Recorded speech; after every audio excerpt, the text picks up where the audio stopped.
Hello again, Gooners. It's Transfer Talk 3, the one you've all been waiting for. Yes, that's what they say in Wookiee, which is otherwise known as Shiri Wook. Somebody correct me if I'm wrong about that. But what I'm not wrong about is there's plenty of transfer news all around the web. This is the first one I'm going to bring you.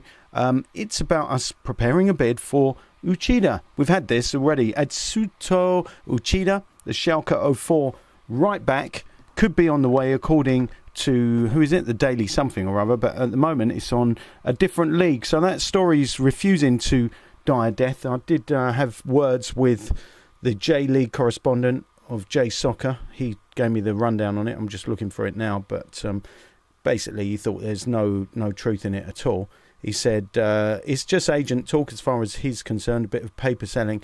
He said if we want to bring in a right back, we're far better off going for Hiroki Sakai.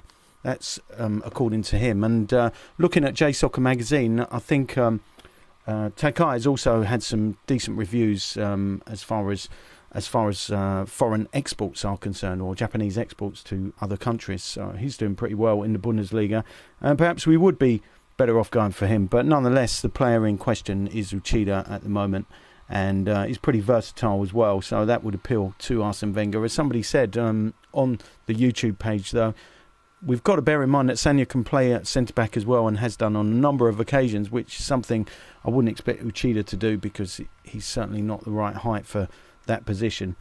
Generally speaking, of course, if you want to play centre-back, you've got to be at least 5'11", and I think Uchida measures in at about 5'7". So, well, in Wookiee, you'd probably say, yeah, a little bit disappointing. But anyway, that story's not too disappointing, is it? But this story being run in the Metro, that we are signing Sami Khedira as a Cesc Fabregas alternative, for some people is good news. I'm not so sure I'd agree with it being good news.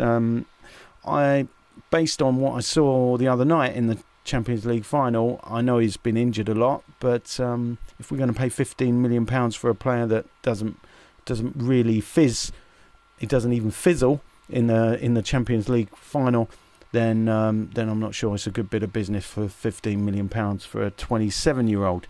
That's my opinion anyway. A player who would excite me, but not everyone, Mario Balotelli. He's being linked with a move to our club. Liverpool also interested, apparently. Not sure Liverpool particularly need him with their strike force, but we certainly do. Obviously, the question to be asked is, when was the last time we signed a bad boy and reformed him? Answers on a postcard, please, because, well, in Wookiee, you might say,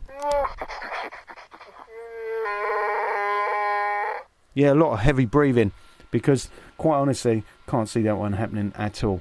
As much as I would like it to, I was one of those very, very few people in this world that thought Joey Barton had a future in the English game, and I would have personally signed him just to beef up our midfield and give it a bit more bite. But, well, with Balotelli, we'd have got a bit of bite with him, as we would have with Suarez, who's stopped biting players nowadays. But nonetheless, of course, not going to complain if he scores as many goals as Suarez. And Balotelli is one of those players that possibly could. But I don't personally think this deal's going to happen, even though Chris Shepherd of the Daily Mail seems to think it will. But another story doing the rounds, I found this one on Fresh Arsenal, which is not a website I've visited an awful lot. Another one I found was also about Balotelli, but including Balotelli and Khedira, we're also in for Benzema, another player that didn't really perform that well in the Champions League final, albeit that Real Madrid won. It was more despite those players than because of them. So again, I wouldn't be too excited by Karim Benzema, although at one point I would have been. I'm not so sure right now. You're as good as your last game, and based on that, he wasn't up to much really. Neither was Khedira, but obviously we can't just judge a player on one game. But just based on that game, I couldn't help but be uninspired and not excited at all by the prospect of us signing them. And meanwhile, of course, I've got to give you the latest on Bakary Sagna. He's going to get his future plans sorted out before the World Cup begins. Not too far away, that, is it? Daily Mirror are reporting that. Danny McCann is the reporter, saying that the Frenchman is eager to get his future plans sorted out ASAP. It says before Rio. I thought first off he's talking about Rio Ferdinand, but I was having one of those strange moments that people do once in a while. Anyway, he's going to sign a deal apparently worth £120,000 a week. French football website Telefoot have claimed that the player's future will be decided very soon indeed. So, in a sense, we'll be glad when it is, because it's been dragging on for such a long time now, and it's almost embarrassing. Do we ever get embarrassed by transfer sagas at Arsenal? Oh no! In other words, we might want to say, yeah, exactly. Until the next time. Away.